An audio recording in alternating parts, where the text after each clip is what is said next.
Wonderful analogy with water. Really, really brilliant. Yeah, water and wetness. Yeah, you're there, man. You're really there. Thank you. Thank you. Man, but it's been a long time, and I've definitely been paying attention to your work along the way. I loved this new book, and the title is, of course, a play on Aldous Huxley's famous Doors of Perception, written back in the 50s. And to kick this off, you write that you called the book Opening the Doors of Perception because you believe the time has come to reevaluate the model of perception suggested by Huxley and to view it through the lens of our modern science. And that is well said. So where do we see the greatest need for updating? What have been our biggest insights since Huxley's time? Well, I think with the developments in quantum physics, the developments in neurochemistry, and the developments of our own understanding of the true nature of the universe, and also the expansion of our understanding of virtual reality, I think all lead us to the idea that we are more aware of the idea of external reality being some form of simulation than we've ever done before. Now, when Aldous Huxley wrote his book back in 1954, it was an excellent book, but he was writing from experience and he couldn't necessarily link that to known science. Whereas now we are in this very, very strong position of understanding exactly the relationship between consciousness and reality and how that relationship can be widened by certain substances or certain neurological or neurochemical states. Mm-hmm. Yeah, I mean, obviously we've learned quite a bit since then.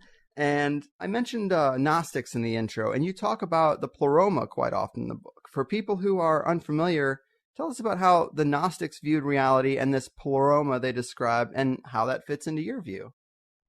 Okay. The Gnostics were a group of individuals, a religious group around about the 1st and 2nd century AD. And they've always been around, and they were probably around before that period. But effectively, they were a group of theologians and individuals who thought very, very deeply about the true nature of reality.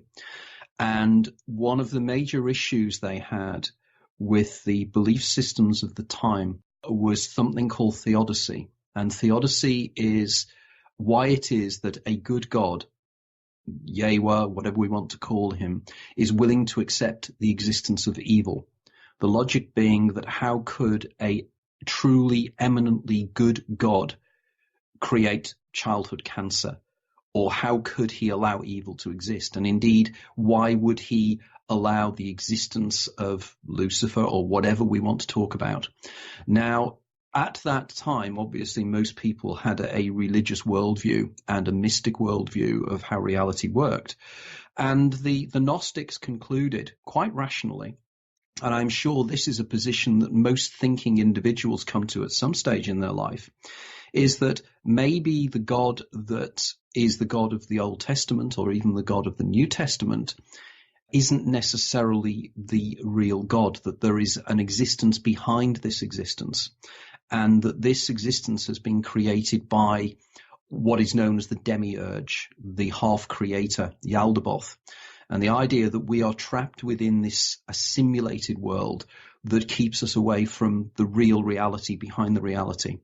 Now, the Gnostics called that reality the reality behind reality, or the God above God, as my friend Miguel Connor calls it. That is the pleroma. And the pleroma is from the Latin. I think it's from Latin, it may even be from Greek. And it literally means fullness. And it's the idea that there is something behind this reality that we can, under certain circumstances, perceive, or part of us can perceive. Because the Gnostics argued that what has happened is we have all within us a shard of the pleroma, a little kind of nugget within ourselves that is lost from the pleroma, that is beyond our understanding. And this yearns and knows that there's something greater. And Gnosticism, and of course the word gnosis means knowledge, is that by gnosis we can enlighten, literally and metaphorically, that shard of the pleroma that's inside ourselves, to realize that we are far greater than this illusory reality we live within. Of course, the issue is that the Gnostics also argue that there are elements of the demiurge Yaldabaoth, that are agents within the world, which they termed the archons. Now, anybody who knows the movie The Matrix will know this is the central concept of The Matrix. And in fact, The Matrix and the Wachowski brothers readily acknowledged that they were talking about Gnosticism here. And of course, the idea that Neo becomes an enlightened being, he becomes aware when he takes the red pill, he becomes aware of the fact that there is a reality behind the reality. And the Agent Smith and his associates are there to actually deny us that overall existence. Now, the issue here is always that spirituality and mysticism, as opposed to religion, which is dogma, mysticism and spirituality teach greater truths using analogies. Because effectively, if you are an entity or something, you're trying to explain very deep esoteric ideas to the masses, the only way you can do that is by analogy. So effectively, I would argue that the whole Gnostic worldview is an analogy of a knowledge that has been known for centuries and has been carried through the Gnostic traditions of Christian Gnosticism, the Kabbalah of Judaism, and Sufism of the Muslims. And on top of this idea that reality is an illusion is also found in all Eastern religions. You know, the concept of Maya in Hinduism. It is all the idea that this is some form of brain-generated illusion. Mm-hmm. And of course, we now know from our knowledge of how the brain works and our knowledge of neurology and our knowledge of what is now called consciousness studies, the idea of how the brain recreates within itself an inner image of what external reality is. And we might be able to touch upon that later. But effectively, Gnosticism has great truths within it. And it has been abused and has been warped over the centuries. But the message is still correct, that we are trapped in meat machines and we are existing within meat machines that we presume are ourselves. But a very quick thinking of grammar here makes you realize that the illusion is not as strong as we're led to believe, because you turn around and you say, my leg, my arm, my face, my brain, my ears. You never ever say me in reference to these things. These are things that are outside of yourself that you perceive. Now, there's a guy called Harding many years ago who wrote an amazing book on, I think it was titled something like On Realizing He Didn't Have a Head. And he was sitting on a mountaintop, Douglas Harding, and he was sitting on a mountaintop and he looked at his body, and for a second he had one of those amazing moments of clarity where he realized that he was a headless body as far as his own perceptions were concerned. There was this body underneath him, but he couldn't see his own head. And from then, he realized that his head is attuning to a much wider reality than the reality that we normally see. Your brain, your consciousness interfaces with two realities. It interfaces with the external reality, the phenomenal world that's presented to your consciousness. But then there is the other reality, the inner reality. The inner reality of emotions, the inner reality of dreams, of out-of-the-body experiences. And this is what I try to approach in my writing, and this is the major theme of my latest book, Opening the Doors of Perception. Mm-hmm. Well said, man. And yeah, that Gnostic worldview is probably my favorite perspective of the ones that are offered up.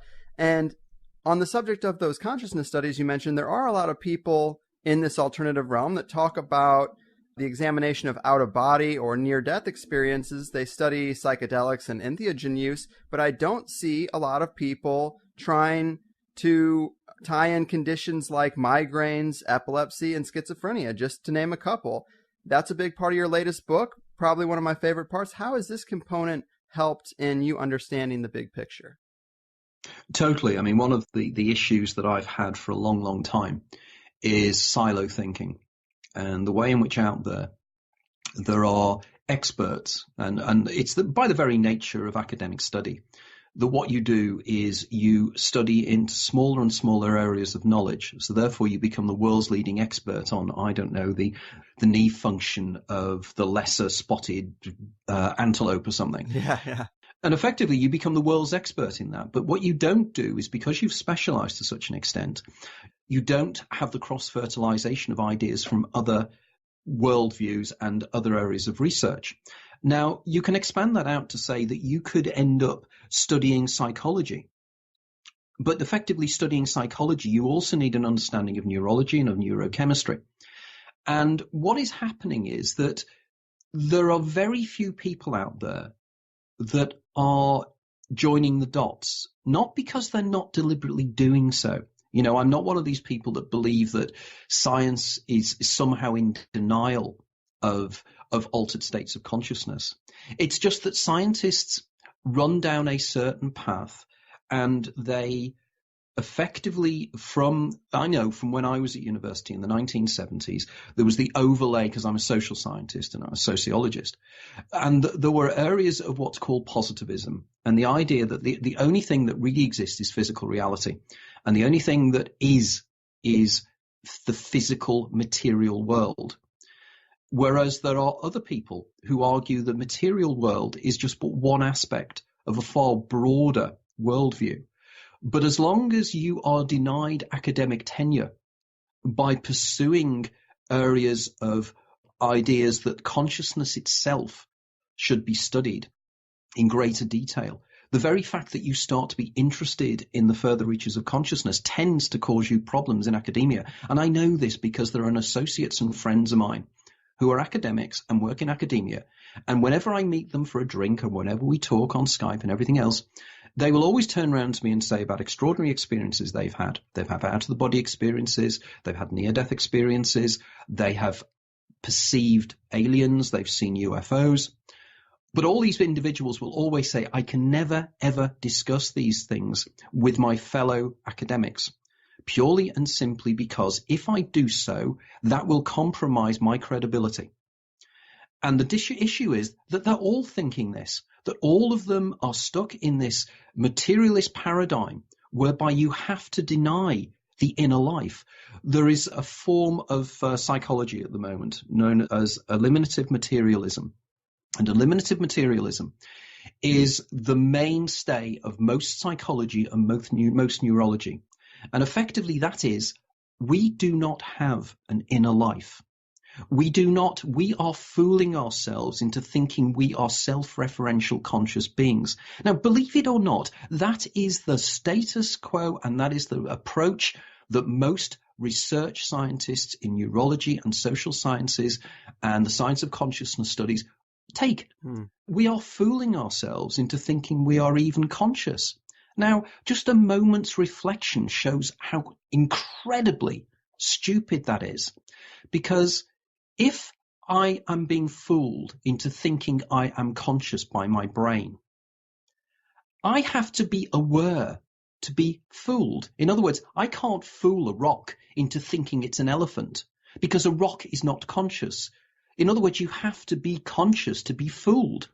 And they don't seem to join those dots. The Daniel Dennett's of this world, the Patricia Churchlands of this world are in complete and utter denial. And every single sentient consciousness on this planet, the 3 billion sentient consciousnesses on this planet, know that that's utter crap. Yeah. But we still believe in it. And it's because it's scientism. It is not science. It is a referred belief that we all have to nod like nodding dogs to agree that this is correct.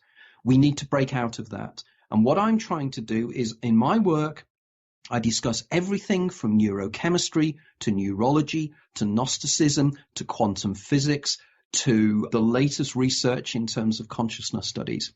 And I really genuinely do my research. If you go out on the web, you'll find that there are people who will criticize me. There's a site called Rational Wiki, I think it is. And if you do a search on Anthony Peake, it'll be the second or third one that will come up. You read that article on me. It's an ad hominem attack.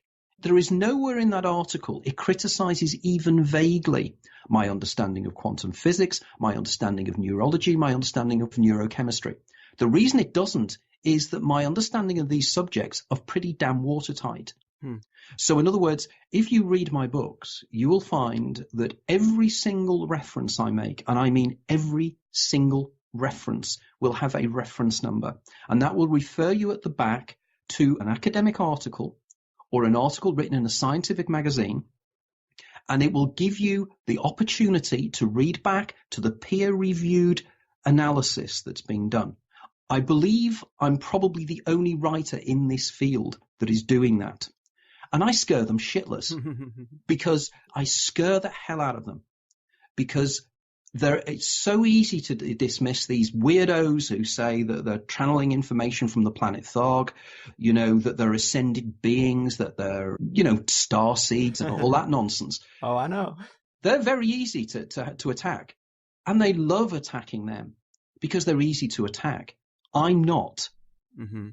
And because I'm not, I have been invited on 2 or 3 occasions to address groups of skeptics. On every occasion, they back down. They back down. They run away. And they run away because they don't have any answers to the things I'm saying.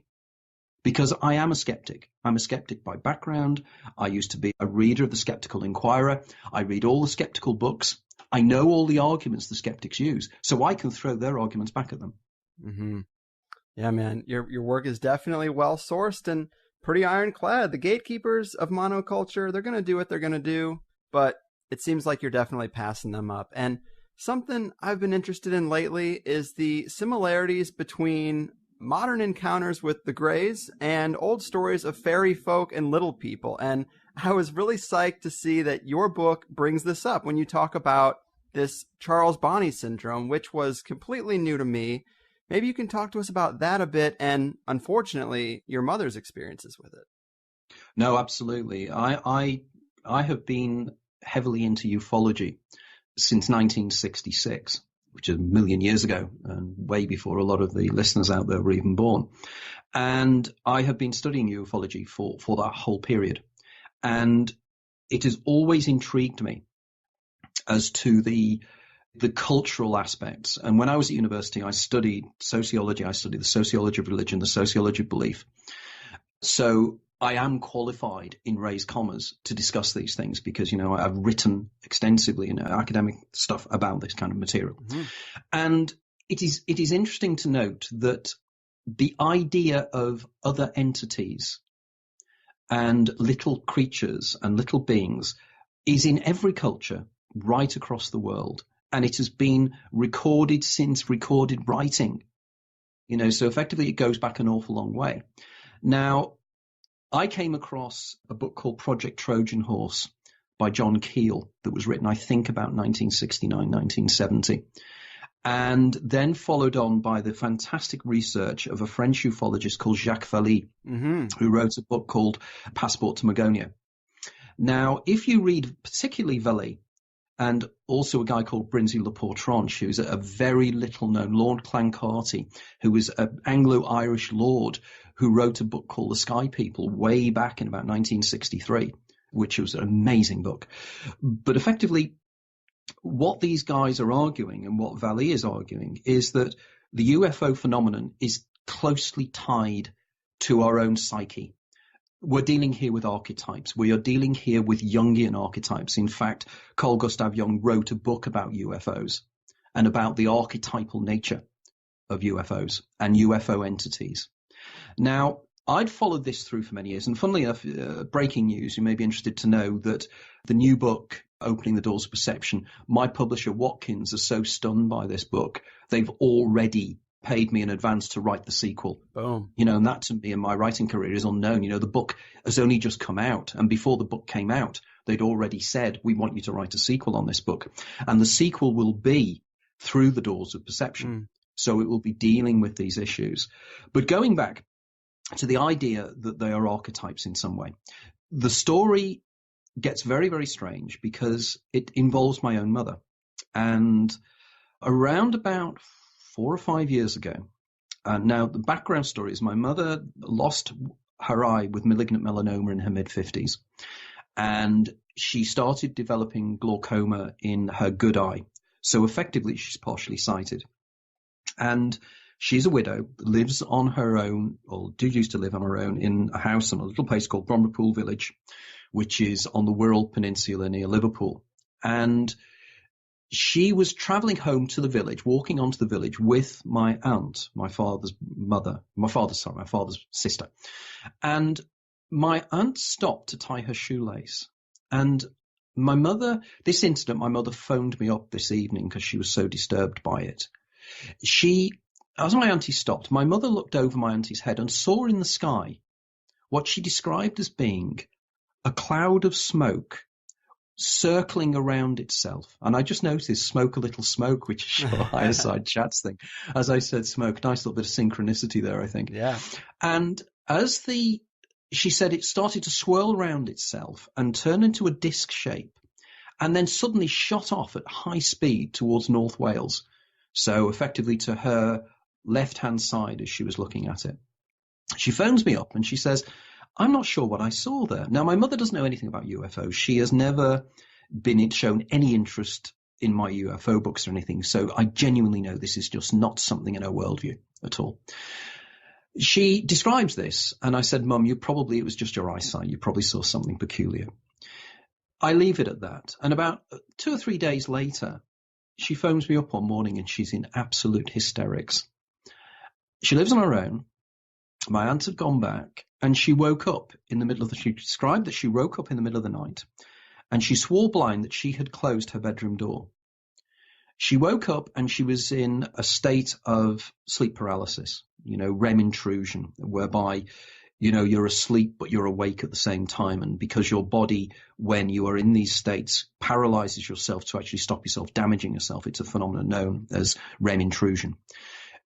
When the dreams overlay the reality that you're perceiving outside.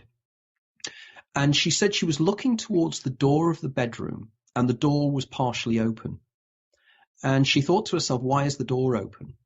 And as she did that, she noticed 2 or 3 spindly fingers come round the door. And then this tiny head poke its head round. And she described the head as being, the creature must have been about 3 foot tall. She said it had a completely bald head. It had huge black eyes. It had 2 holes for nostrils and a slit for a mouth. It looked at her and realized she was looking at it and dodged its head back. My mother then spent the rest of the night terrified before she eventually, I guess, went into full REM sleep. She phones me up the next day, and I'm listening to this and I'm going, my God, this is intriguing. Because as you know, the foreword for my new book is written by Whitley Strieber. And as you know, Whitley Strieber was the guy that put the Greys on the map with his book Communion. Right. Because if you look at the cover of the book Communion, it's the classic Grey. Now, my mother, the only science fiction film I think my mother has ever watched was E.T. Now, you look at E.T., E.T. is not a Grey in any shape or form. That's the only linkage I think she could make, but she wouldn't have made, she was in her mid-80s then. There's no way she would make any kind of association with the object she had seen 3 or 4 days before with this other being that was in her room. Anyway, I call round to see her regularly, but it was a few weeks later after I'd calmed her down over this thing. And we're talking and she goes, I wish the children would stop singing. They really bother me. And I said, which children are these, Mum? And she said, oh, the children that follow me round when I'm shopping. Wow. And I said, well, what happens? And she said, there are little creatures, they're like little children, and they sing in this really kind of weird way. They got these really high-pitched sound voices.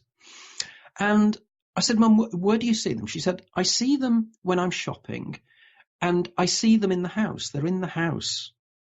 And I said, what, these creatures that are in your living room? And she said, oh, yes. They're not threatening. They're very, very friendly, and they chatter to each other, and they giggle a lot. And then she said, and they're like the man I see in the kitchen. And I said, what man's this, Mum? She said, oh, there's a tall elderly man I see in the kitchen. He never speaks, but he nods at me, and he smiles a lot, so he's a nice man. And I'm thinking, does she let people into the house? Does she let local children into the house? Clearly she wasn't. Bells started to ring in my head, and because I've been involved in this kind of work for many, many years, I started thinking there is something here happening. And I thought, it's Charles Bonnet syndrome.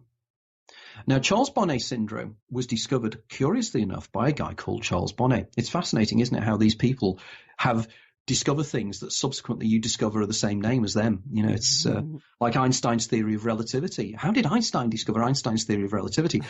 I'm being facetious. Right. But Charles Bonnet was a French doctor in, I think, around about the 1780s, 1790s. I can stand corrected on that because I'm not sure, but it was about that period. And his father or his grandfather started to claim that he was hallucinating little creatures and little people. And Bonnet started to look into this and discovered that it was part and parcel of growing older. And the older somebody got, and if they were partially sighted or losing their sight, they started to see little creatures everywhere. Now, I then thought, well, this sounds like what's happening to my mother. So I started to read up on the subject, and to my little surprise, because I was expecting this, I discovered that Charles Bonnet syndrome is a prodrome. It is a precursor for Alzheimer's. And my mother's behavior was getting more and more erratic, and her memory was going and everything else.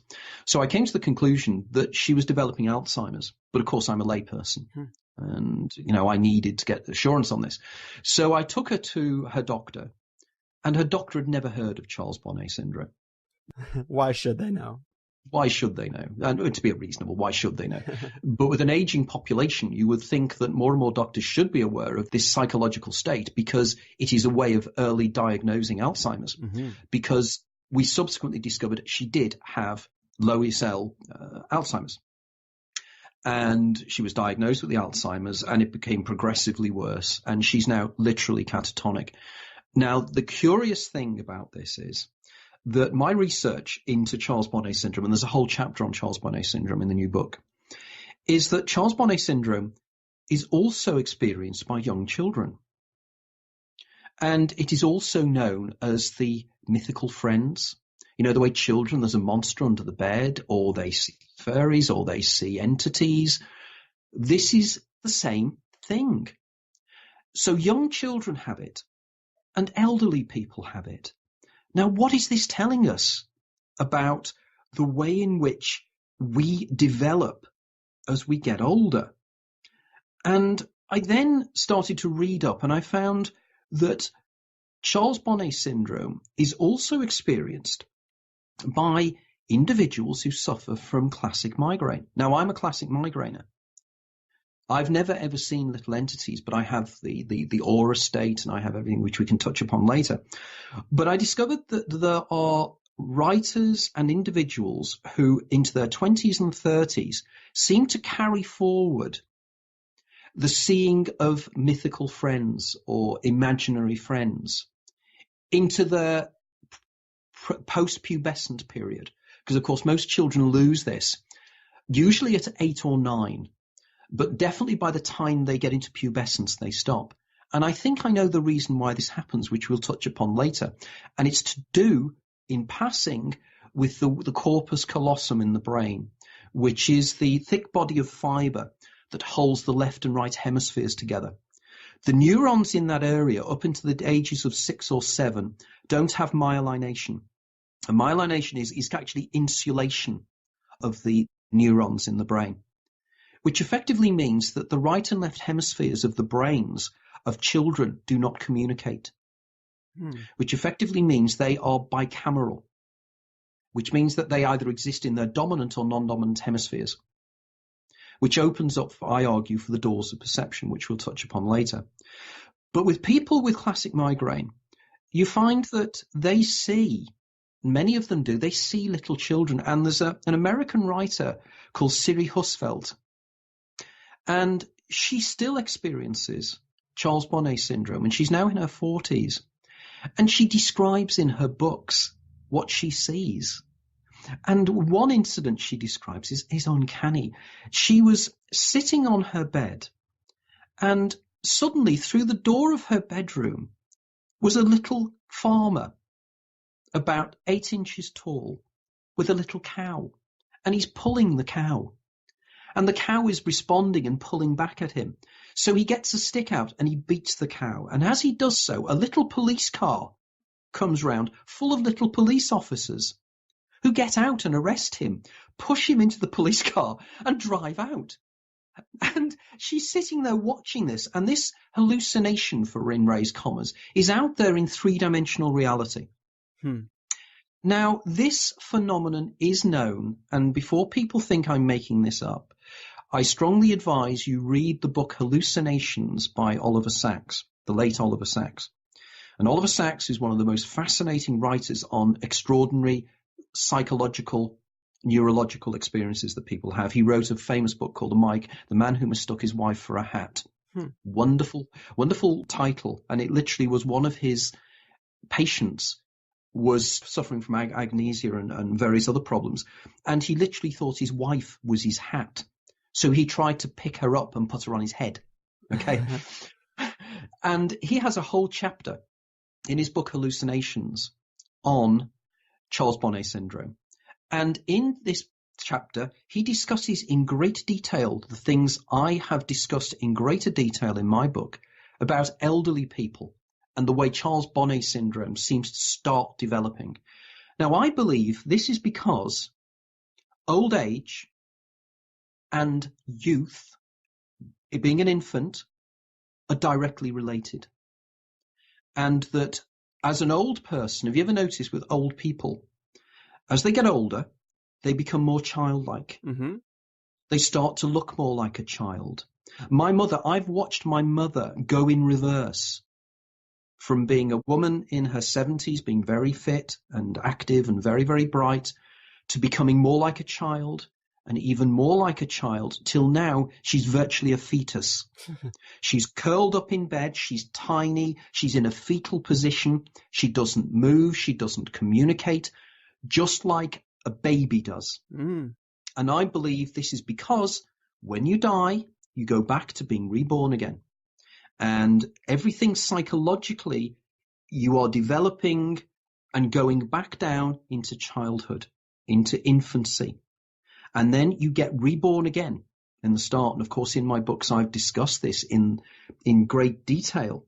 But what in the first book, this is the first book I've done where I've actually pulled together powerful, powerful information. There was a guy called Barry Reisberg in 1984. Again, he's a scientist. He's a neurologist. He came up with a hypothesis called retrogenesis. And retrogenesis is exactly what I have just said. It's where the old person becomes a child. They go backwards in time. But of course, he wouldn't argue they start again. But I argue they do. I argue that our life is a circle. Our life is like, well, it's like a spiral. And when we die, we go back and we're reborn again. Yeah. And there's more and more evidence. This is powerful evidence from neurology that this is the case. Because, of course, what happens is when the child starts to become aware of its world, what does it do? It sees the world as an extension of itself. We know this, how children's minds work, you know, from Piaget and the developmental people, Vygotsky and other people that looked at the development of young children all through the centuries, all through recent years. We know this is how the child develops. And I believe they carry through their doors of perception as Aldous Huxley described them. Well, in fact, it wasn't Aldous Huxley. It was William Blake from the poem, from Songs of Innocence, I think it was. But effectively, the doors of perception are open. And this is the whole theme of the book. So from my mother's experiences, but I think the important detail here is the alien encounter. The way in which the aliens seem to be the facilitator and seem to be something that was the start of the opening the doors of perception. And I think this is of profound significance, especially when we start discussing, which hopefully we will later, DMT experiences. Man, those are powerful observations and a really elegant way to describe old age and the dying process. Makes it seem a lot less scary. I really do like that. And you know, you mentioned hallucinations, and your book talks about that a lot, but it is such a loaded term. And to be clear, this isn't to say that these things people are experiencing or seeing aren't real, autonomous, or conscious entities, only that they can't be sensed in brains of neurotypical states, which is a term that I like that I got from you. But I guess it gets really weird when UFOs leave physical traces or people are found with implants. I mean, How do we rectify some of those physical traces of what, you know, the monoculture would want to say are just hallucinations? Well, this is where the problem lies, because my mother's experience of seeing the UFO over Price's factory on the Wirral was subsequently vindicated by a Facebook friend of mine called Morrigan Hawkins. And again, if you want to link up with me, anybody out there wants to link up with me on Facebook, there's a Freudian slip, effectively do so, because I'm very, very active on there, and I have, thousands and thousands of people involved in my work across the world who contact me. But Morrigan is somebody who lives on the Wirral, and she contacted me because we have a mutual friend, a friend of mine, Richard Fleming, and she is a friend of his. And she said, I saw you put up on Facebook your mother's experience. And she said, I'm 95% certain I saw that object at that time. And she was crossing something called the White Bridge, which is on the A41 highway on the Wirral. And she was looking towards the very same factory that my mother saw her experience. And she saw exactly the same object. And it flew in exactly the same direction. And Morrigan described to me that she was in a taxi with a friend of hers and the taxi driver, and they all saw it. So here we have some kind of external reality that is impinging upon internal reality. But if we conclude that both internal hallucinations and external reality are both elements of the same thing, suddenly the idea that physical manifestations in three-dimensional reality somehow discredit or credit the hallucinations suddenly becomes a moot point. In other words, the reason that we perceive external reality the way we do is because the brain itself internally generates a model of external reality within the brain and presents it to consciousness, which means that external reality is as much a brain-generated hallucination as internal reality is. Now, this again is not mad nonsense. Anybody who actually understands how the brain internally models reality knows this is a fact. I was in a debate with skeptics, a formal debate in London 2 years ago. There were 3 on my team and 3 skeptics. And we wiped the earth with them. That's why they never involve me in these kind of debates. And one of the guys on my side was a guy called Professor Raymond Tallis. And Raymond Tallis is an absolute polymath. Brilliant, brilliant mind. Brilliant guy. And Ray, in his presentation, now again, if anybody's interested, Ray's presentation is on YouTube. If you just look up Raymond Tallis London debate, you will find it. Okay. And in his opening presentation, he makes this amazing comment where he says that the idea that out-of-body experiences and NDEs and other extraordinary experiences are extraordinary and strange is weird, because it's just as extraordinary and strange that I'm having a real-life experience. Right. It is just as odd. But people never ever think about that I am something somewhere, somehow behind my eyes and between my ears, that's somehow aware of all this that's around me. In a ordinarily dead universe, I am something perceiving something. And this is why people never ever think deeply enough. They dismiss NDEs and they dismiss OBEs, but they never ever think, but isn't it absolutely staggeringly amazing that I'm here? And indeed, is it not staggeringly amazing that anything exists rather than nothing? Mm-hmm. But it does, and it is perceived by me. Now, again, as an analogy I've used in my previous writings here, when people turn around and say external reality is real, internal and hallucinations are not. The only reason that an hallucination is because it is not shared by anybody else. That is the absolute definition. It is a perception that is external to yourself that nobody else perceives. But there is something else in psychology called a folie à deux. And a folie à deux is when you and another person share an hallucination, which has been recorded many, many times. So here we have a problem for materialist reductionist science, because the only way they can explain a folie à deux, which is a shared hallucination, is by falling back on telepathy, communication between brains at a distance. but they don't believe in that anyway. So they use one thing they don't believe in to explain something else they don't believe in. When you then have a group of individuals who collectively have an hallucination, like many of the mass UFO sightings, with the incident at Fatima, where the sun supposedly spun in the sky, these things were seen by thousands of people. That's collective hysteria. So we have thousands of people sharing an hallucination.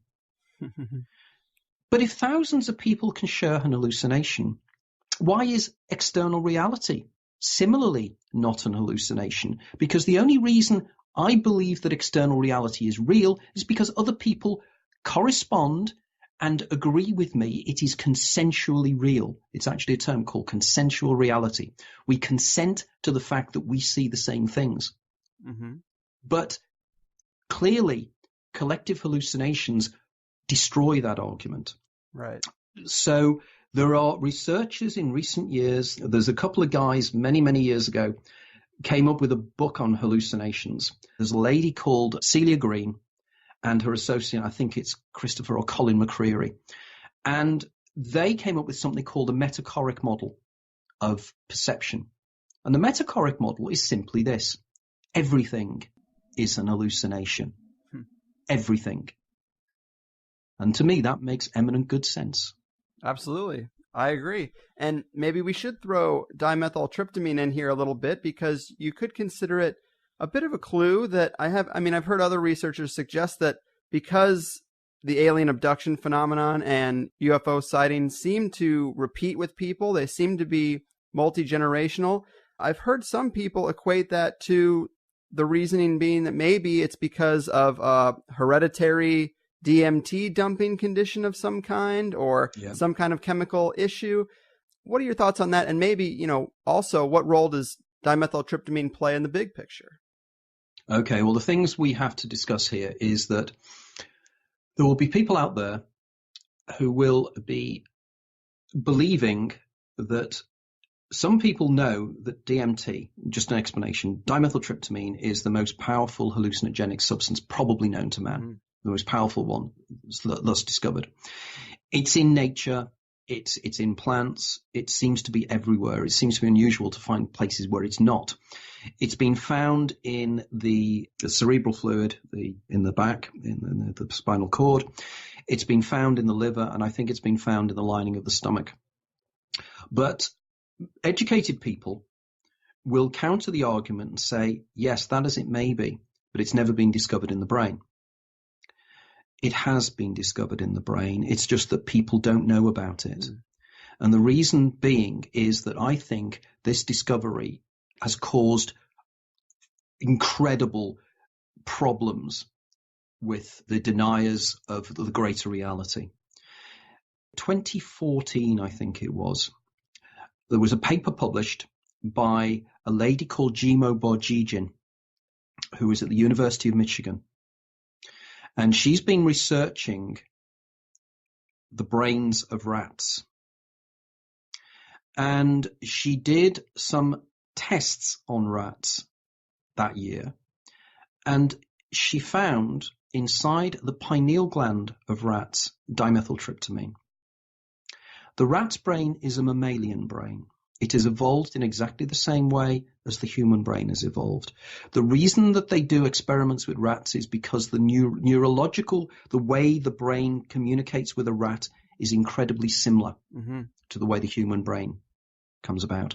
They found it in a live rat. Now, if that is the case, either dimethyltryptamine is generated by the pineal gland, or it appears from somewhere else in the body, in the pineal gland. But there is no question that it was inside the pineal gland. Now, this then explains why it's in the spinocerebral fluid. It explains why it's in the body. It explains why it's in the blood. It's part of us. We have evolved in this way. Now, the reason we don't know that dimethyltryptamine is in the pineal gland of live people is obvious. It doesn't last very long, and it changes into other substances. So unless anybody is willing to volunteer to have their brain split open and have a sensor put inside their pineal gland, we'll never know. But if somebody volunteers to do that, I guarantee they will discover that DMT is generated by the pineal gland.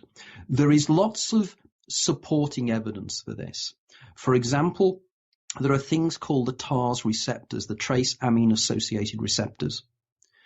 And there's something called the sigma-1 and sigma-2 receptor sites. And these receptor sites within the neurons of the brain are known to react with dimethyltryptamine. It's as if they are designed, they're like little harbors, and receptor sites are always designed to work with particular neurotransmitters, which are chemicals that are generated by the brain to communicate, send messages across the brain. These are designed to work with dimethyltryptamine. Now, if dimethyltryptamine, these have been designed, this means that dimethyltryptamine is something called a neurotransmitter. Right. And if it is a neurotransmitter, it is our modulator of reality. And this is something that Rick Strassman argued. So suddenly we have something very curious here, because dimethyltryptamine has been known for many, many years, and I'll touch upon ayahuasca later if we get the opportunity. But just to focus into dimethyltryptamine for a second, in the early 1990s, a guy called Professor Rick Strassman was employed by the American government. This is known. This is not conspiracy theory. This is a known fact. Was employed together with his university, the University of New Mexico, to do research into the effects of dimethyltryptamine on volunteers. And they had scores of volunteers who volunteered to take intravenously, have injected into their bloodstream dimethyltryptamine. And then their job was to then have the dimethyltryptamine experience and report back to the scientists what they experienced. Now, the curious thing here, and again, if anybody is interested, I'm sure there's a lot of individuals out there who've already read the book. It's called Spirit Molecule. Mm-hmm.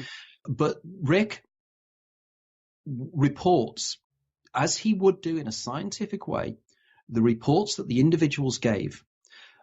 All of them said that when they were in the DMT state, they realized that this here is the hallucination. The DMT trip opened up their doors of reception to the pleroma, for want of a better term. I mean, Rick doesn't use that term, but I do. And suddenly they're in another reality. There is another level of reality above ours. And in this level of reality, there are entities. And these entities have motivations. These entities show planning. These entities communicate. They're not like things that appear in normal dreams. They are things that we're expecting them. Some of them, when they went, they got into this place where they go into this kind of cloudscape. And there are these beings that they can see through the clouds. And then the beings start to look at them. The beings were expecting them. The beings knew that they were taking DMT and were ready for them. Mm-hmm. The beings in question were generally described in a very similar way to Greys. Not only that, but Terence McKenna, who is one of the major writers on DMT, called them the machine elves. Right. And these entities are virtually identical to the entities that my mother saw.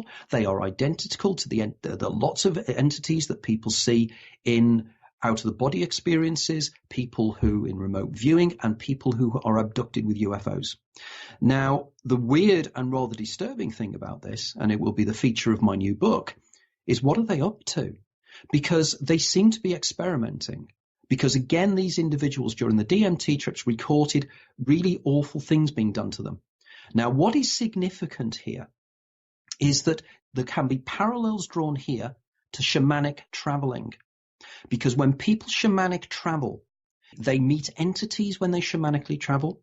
And there is something called a shamanic journey. And in the shamanic journey, the shaman is dismembered and cut into by other beings. It's part and parcel of the process of becoming a shaman. Now, in the book, I describe a series of incidents that took place in the life of a guy called Myron Dial, who is a Californian artist. And Myron, ever since his early childhood, has been traveling to a place he calls Zelkon. And in Zelkon, there are entities. And there's one sequence which I discuss in the book, taken from his non-published autobiography called The Boy That Nobody Wanted, which I strongly suggest you should read. He describes how he is ripped apart by entities and then put together again and regenerated. Now, the intriguing thing about Myron is he has temporal lobe epilepsy, which in my book I say is the next level where the doors of perception are opened slightly wider from migraine to epilepsy, and particularly temporal lobe epilepsy. So suddenly I'm starting to pull together something that actually is very, very, very structured. It's suddenly I'm not writing that I've had these weird experiences, and in those weird experiences, the Martians have told me all these things. I'm actually doing the science and saying there are direct links between migraine and temporal lobe epilepsy. In fact, there is a known syndrome. There is something called elliptoid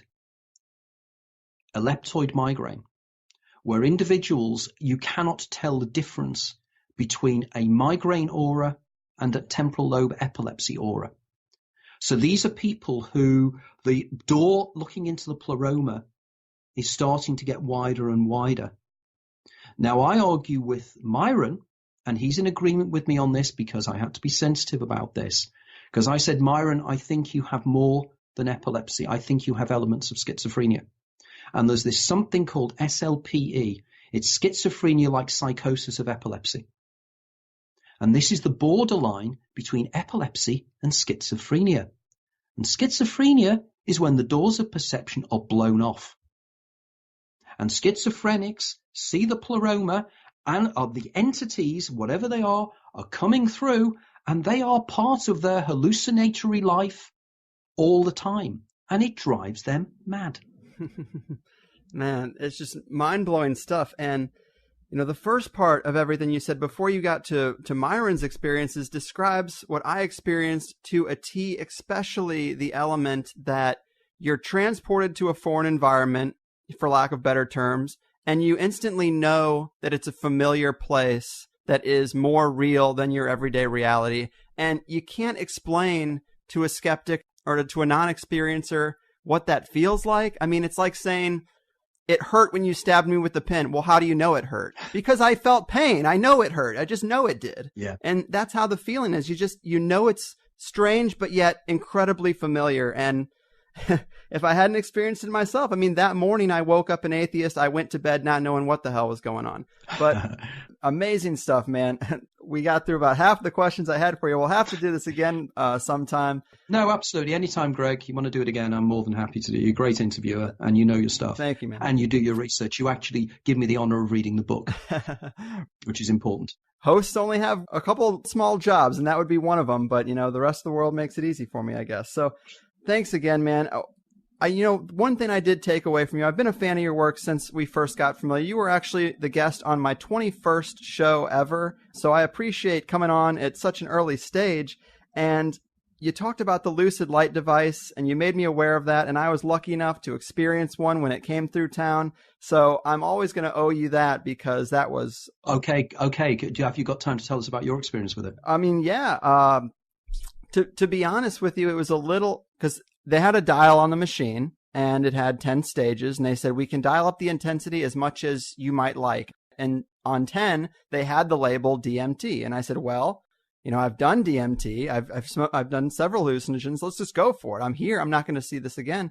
And it was interesting, but it felt like, you know, having experienced DMT, it kind of felt like a synthetic version. And I was left kind of dizzy, which is not what I experienced with the drug itself, but definitely fascinating that you could get someone that close to a real psychedelic experience with just flashing lights. We are just a series of electrodes, and we're big computers, and it was intense. It definitely was, but I felt like it was still felt slightly simulated, and I didn't really get out of body in the way that I've heard other people describe. No, I totally agree with you on that. I think the thing is, as you know, there's a section in the book where I discuss claviform constants. And claviform constants, I think, are what it generates. And these are hallucinogenic images, but they are not as powerful as what DMT would be. Mm-hmm. In other words, DMT, I think, is kind of looking at a TV screen and seeing something at a distance, whereas DMT gives you, I mean, I've never taken the substance, but I am told, and I would use the analogy, it's like being in an IMAX cinema, surround sound, 3D, the whole caboodle, and that's the difference, because I do not think you can simulate these things in that way. I think they have to be simulated differently. And there could be an argument that it might actually stimulate the pineal gland to release dimethyltryptamine, endogenous dimethyltryptamine. But I remain to be convinced. But until I have done DMT, I obviously can never really comment in that way, because I can't. You can. And I think your opinion on that is very, very important. So thanks for sharing that. Hey, thank you, man. I wouldn't have even given it a second thought had you not emphasized how useful it could be as a tool. And I'm glad I can knock that off the bucket list for sure. So, man, I definitely love this. We could do it all day, but that pretty much is all the time we have. It's been a serious blast talking to you again. Before we go, remind the people where they can get the book and where they can follow more of your ongoing work, maybe on your website. Okay, yeah, my website is anthonypeake.com. It's recently been totally revised. So it's a completely brand new website there, and you'll find tons of material on there. All my interviews, this interview will be up there. My previous interviews with Greg will be up there and everything else. So it will all be there. In terms of my books, you can get them on Amazon. You can order them from your local bookshop. You'll probably find some of them in your local bookshop. They're on Kindle. I'm about to spend 3 days in 2 weeks' time recording an audible, whatever they're called, book for my first book. So that will be going into sound. Lots of material out there, but my books. And if you want to help me, always the best way to help me financially is to buy the books off my website, because there is a section on there where you can buy the books and you get signed copies. I cannot compete with Amazon in the terms that I have to pay distribution costs, but you get the book at the same price you would pay in a bookshop, and I'll sign it and everything else. And obviously you're then part of my world. But join me on Facebook, check me out on Facebook, check out the website and everything else.